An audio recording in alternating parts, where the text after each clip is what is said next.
सुप्रभात बच्चों, आज हम आपकी पाठ्य पुस्तक हिंदी के पाठ 26 का अध्ययन करेंगे, जिसका शीर्षक है पत्र लेखन। तो चलिए पाठ को शुरू करते हैं और जानते हैं पत्र लेखन किस प्रकार से किया जाता है।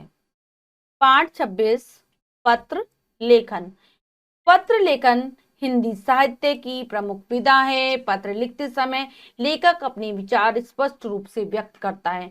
पत्र लेखन से संबंधित कुछ महत्वपूर्ण बातों का ध्यान रखना चाहिए। तो पत्र लेखन को भी हिंदी साहित्य की एक महत्वपूर्ण विधा माना जाता है। पत्रों को लिखते समय लेखक अपने विचारों को स्पष्ट रूप से व्यक्त करता है। तो पत्र लिखन के समय हमें जिन जिन बातों को ध्यान रखना चाहिए उनका अब हम वर्णन करने जा रहे हैं, उनको पढ़ने जा रहे हैं। पत्र लिखते समय उचित संबोधन लिखें। तो पत्र जिसको लिखा जा रहा हो उसके लिए हमें उपयुक्त संबोधनों का प्रयोग करना चाहिए। पत्र की भाषा सरल और छोटे छोटे वाक्य लिखें। जो हम पत्र लिख रहे हैं उसकी भाषा एकदम सरल होनी चाहिए, सामान्य होनी चाहिए, और उसमें जिन जिन वाक्यों का समावेश किया जाए वो भी बहुत छोटे छोटे होने चाहिए। इससे क्या होगा, जिसको भी हम पत्र लिख रहे हैं वो हमारी बात को अच्छी प्रकार से समझ पाएगा। प्रमुख संदेश स्पष्ट शब्दों में लिखें। जो हम मुख्य बात बतानी चाह रहे हैं पत्र के माध्यम से, उसको बिल्कुल स्पष्ट लिखना चाहिए कि सामने वाला समझ सके कि क्या कहना चाह रहे हैं, हम पत्र के माध्यम से क्या बताना चाह रहे हैं। समापन करते समय अपना नाम अवश्य लिखें, और जब हमारा पत्र पूरा हो जाए तो अंत में हमें अपना नाम जरूर लिखना चाहिए। तो पत्र दो प्रकार के होते हैं, अनौपचारिक पत्र और औपचारिक पत्र। दो प्रकार के पत्र होते हैं, एक औपचारिक और एक अनौपचारिक। तो सबसे पहले औपचारिक पत्रों के बारे में जानते हैं। औपचारिक पत्र कार्यालयों के अधिकारियों तथा प्रधानाचार्य आदि को लिखे जाते हैं। तो औपचारिक पत्र हमेशा कि कार्यालयों में अधिकारी हो गए, ठीक है, प्रधानाचार्य जी हो गए, या फिर किसी भी विभाग के प्रमुख हो गए, संपादक आदि, इन सभी को हम जो पत्र लिखते हैं वो औपचारिक होते हैं। ठीक है, इनमें जो हमारे शब्द होते हैं उनको हमें बिल्कुल एक निश्चित सीमा में रखना होता है। हम अनावश्यक बात इन पत्रों में नहीं कह सकते। तो चलिए पढ़ते हैं उदाहरण के द्वारा कि किस प्रकार से पत्र लिखते हैं। सबसे पहला है, अपने विद्यालय के प्रधानाचार्य को अवकाश के लिए प्रार्थना पत्र। हम किसी विद्यालय में पढ़ रहे हैं और हमें छुट्टी की आवश्यकता है, तो हम जो पत्र प्रधानाचार्य को लिखेंगे उसका उदाहरण दिया गया है। सेवा में श्रीमान प्रधानाचार्य, स्वामी विवेकानंद विद्या मंदिर, अलीगढ़, यूपी। तो जब भी प्रार्थना पत्र लिखा जाता है सबसे ऊपर कॉर्नर में सेवा में लिखना होता है, उसके बाद संबोधन श्रीमान प्रधानाचार्य, फिर उसके बाद स्कूल का नाम स्वामी विवेकानंद विद्या मंदिर, और नीचे जिस स्थान पर वो विद्यालय है अलीगढ़, यूपी। उसके बाद हमें उसके नीचे हमें लिखना होता है कि विषय, हम किस विषय पर अपना पत्र लिख रहे हैं। जैसे ये अवकाश के लिए प्रार्थना पत्र है। फिर उसके बाद मान्यवर, फिर से संबोधन आएगा। मान्यवर, सविनय निवेदन है कि मेरी बड़ी बहन का शुभ विवाह नवंबर को होना निश्चित हुआ है। घर पर बहुत से कार्य करने हैं, उन कार्यों को करने के लिए मेरे पिताजी अकेले हैं। ऐसे समय में उन्हें मेरी बहुत आवश्यकता होगी। अतः मैं 5 दिन, दिनांक, जिस दिनांक से आपको अवकाश लेना वो दिनांक आ जाएगी, और जिससे लेकर जिस तक का से वो वाली तारीख आ जाएगी इसमें।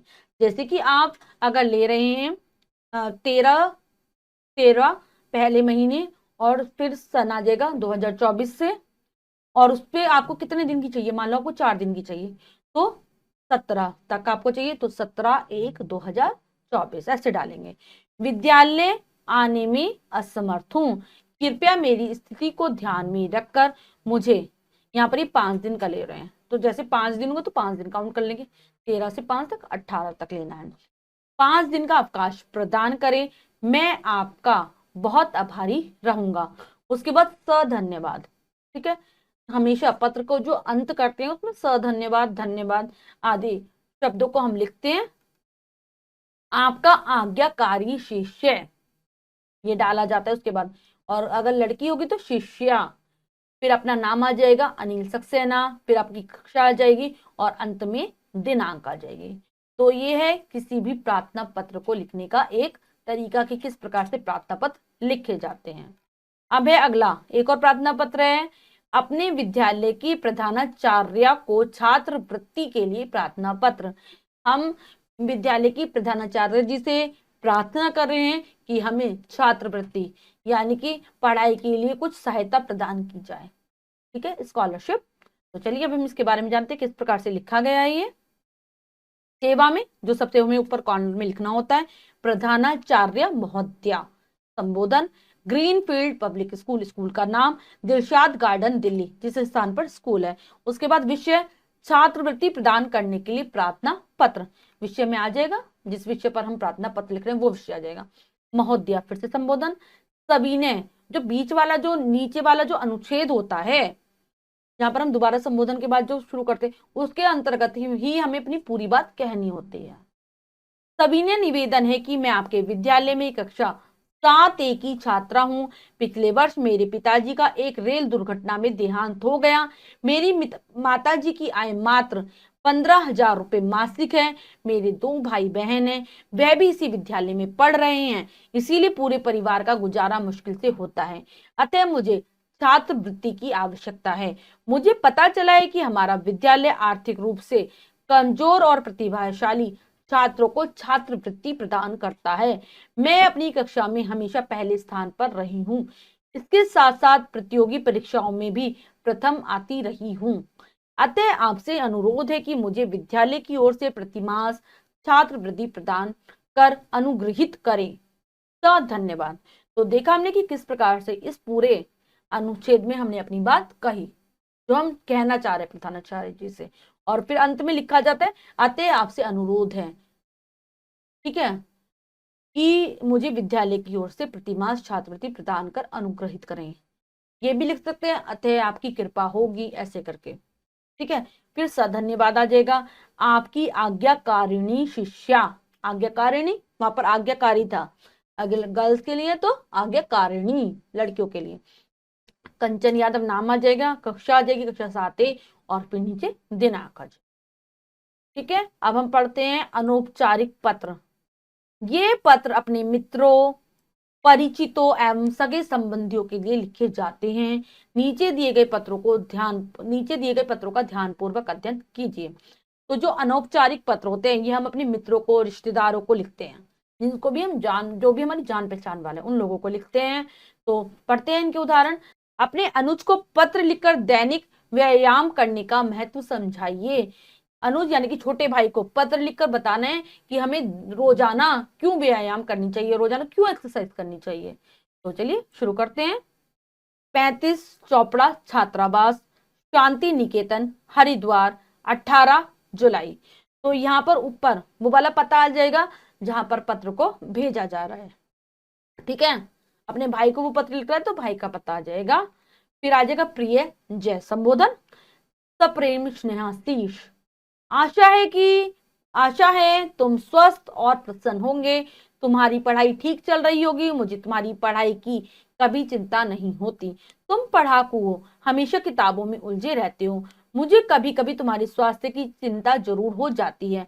मैं छात्रावास में देखता हूँ कि अक्सर पढ़ाकू छात्र बीमार और बुझे बुझे रहते हैं। उनके चेहरों पर उल्लास नहीं दिखता। तब मुझे तुम्हारी याद आती है। भगवान न करे तुम ऐसे तेजहीन, बुझे बुझे और उदास लड़के बनो। इसका एक ही तरीका है, रोज किसी न किसी खेल या व्यायाम में भाग अवश्य लो। मित्रों के संग खेला करो, और कुछ न मिले तो प्रातःकाल 3-4 किलोमीटर दौड़ लगाया करो। इससे तुम्हारी सेहत ठीक रहेगी, मन में उत्साह रहेगा। तुम्हारा भाई दीप वर्मा। ठीक है, तो अंत में यहाँ पर बीच में एक अनुच्छेद में अपनी बात कही, और फिर अंत में पत्र का जब अंत किया तो अपना वाला कि हम कौन है उसके बाद ये डालेंगे, और नीचे अपना नाम। अगला है ऐसे ही, अपने पिताजी को नए विद्यालय की विशेषताएं बताते हुए पत्र लिखिए। ठीक है, अब अपने पिताजी को बताया जा रहा है कि नए विद्यालय में क्या क्या विशेषताएं हैं, उनके बारे में बताते हुए पत्र लिखा जा रहा है। अरोरा छात्रावास, सरस्वती विद्या मंदिर, लखनऊ, दिनांक, पूज्य पिताजी, चरण स्पर्श। ठीक है, यहाँ पर पता आ जाएगा। आशा है आप माताजी और नेहा सभी प्रसन्न होंगे। मैं भी यहाँ आनंद में हूँ। मेरा नया विद्यालय कई मामलों में बहुत अच्छा है। यहाँ का भवन, पढ़ाई और अनुशासन तो अच्छा है ही। मुझे सबसे अच्छा लगता है शनिवार का सांस्कृतिक कार्यक्रम तथा हर रोज खेल का समय।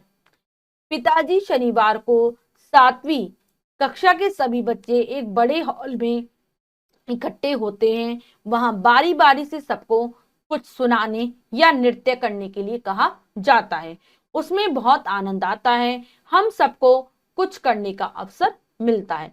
मैंने एक कविता सुनाई, बच्चों ने तालियां बजाई। अध्यापकों ने मुझे बहुत सराहा। इससे मेरा आत्मविश्वास बढ़ा। खेल खेलना भी सभी बच्चों के लिए अनिवार्य है। इससे पढ़ाई के प्रति उबाऊपन समाप्त हो जाता है। मैं इन कार्यक्रमों से बहुत खुश हूँ। माता जी को मेरा प्रणाम कहें। नेहा को स्नेह, आपका प्रिय पुत्र अमन। तो हमने देखा कि किस प्रकार से जो एक बालक है वो छात्रावास में रहता है, तो वो अपने पिताजी को पत्र लिखकर अपने विद्यालय की विशेषताओं का वर्णन कर रहा है। तो अच्छी प्रकार से ये हम बात इसमें सीख पाए कि किस प्रकार से इस पत्र को लिखा गया है। तो चलिए, अब हमने अच्छी प्रकार से पत्र लेखन का कार्य कर लिया है। अब हम एक बार अभ्यास कार्य देख लेते हैं कि क्या क्या इसमें दिया गया है। निम्नलिखित विषयों पर प्रार्थना पत्र एवं पत्र लिखिए। तो यहाँ पर बच्चों कुछ विषय दिए गए हैं जिन पर आपको या तो प्रार्थना पत्र लिखना है या फिर पत्र लिखना है। ये कार्य आप स्वयं करेंगी अपनी अभ्यास पुस्तिका में। एक बार मैं विषय पढ़ देती हूँ। बुखार आ जाने के कारण प्रधानाचार्य को 2 दिन के अवकाश के लिए प्रार्थना पत्र लिखिए। पूर्ण शुल्क मुक्ति के लिए प्रधानाचार्य को पत्र लिखिए। प्रतियोगिता में भाग लेने के लिए प्रधानाचार्य को पत्र लिखिए। तो सबसे पहले कि आप बीमार हो गए हैं तो आपको 2 दिन की छुट्टी चाहिए, अवकाश चाहिए, तो आप प्रधानाचार्य जी को पत्र लिख रहे हैं। दूसरा, आप अपने फीस को, अपने विद्यालय के शुल्क को भरने में असमर्थ हैं, तो उसकी माफी के लिए आप प्रधानाचार्य जी को पत्र लिख रहे हैं। ये दोनों प्रार्थना पत्र हैं। फिर है, आपके स्कूल में कोई प्रतियोगिता होने जा रही है जिसमें आप भाग लेना चाहते हैं, तो उसमें भाग लेने के लिए आप प्रधानाचार्य जी को पत्र लिख रहे हैं। फिर रुपए भेजने के लिए पिताजी को पत्र लिखिए। आप कहीं छात्रावास में रहते हैं, आपको पुस्तकें मंगाने के लिए, अपनी फीस भरने के लिए पैसों की आवश्यकता है, तो वो मांगने के लिए आप पिताजी को पत्र लिख रहे हैं। बड़े भाई के विवाह में आमंत्रित करते हुए मित्र को पत्र लिखिए। आपके बड़े भाई का विवाह हो गया, मतलब विवाह होना तय हो गया है, और उसमें बुलाने के लिए आप अपने मित्र को एक पत्र लिख रहे हैं। वो पत्र आप इसमें लिख लेंगे। गर्मी की छुट्टियां अपने साथ बिताने के लिए मित्र को पत्र लिखिए। आप गर्मियों की छुट्टियां हो गई हैं आपके विद्यालय की, और आप चाहते हैं कि आपका मित्र भी आपके साथ रहकर आप छुट्टियां बिताए गर्मियों की, तो उसके लिए जो पत्र लिखा जाएगा वो ये पत्र होगा। आशा करती हूँ आपको पाठ अच्छे से समझ आ गया होगा। ये कार्य आप पूर्ण कर लेंगे। तो बच्चों, आज हमने सीखा कि किस प्रकार से पत्रों को लिखा जाता है। पत्र 2 प्रकार के होते हैं, औपचारिक और अनौपचारिक। औपचारिक पत्र हम कार्यालयों में जो अधिकारी होते हैं उनको लिखते हैं, प्रधानाचार्य जी को लिखते हैं, संपादकों को, और किसी ऐसे व्यक्ति को लिखते हैं जो कि किसी महत्वपूर्ण पद पर कार्यरत होता है। और बच्चों, जो अनौपचारिक पत्र होते हैं वो हमेशा मित्रों को, रिश्तेदारों को और हमारे जान पहचान वालों को लिखे जाते हैं। आशा करती हूँ आपको ये सब अच्छे से समझ आ गया होगा। आपको जो अभ्यास कार्य दिया गया है उसको आप पूर्ण कर लेंगे। मिलते हैं अगली कक्षा में नए पाठ के साथ। तब तक के लिए स्वस्थ रहिए, प्रसन्न रहिए। धन्यवाद।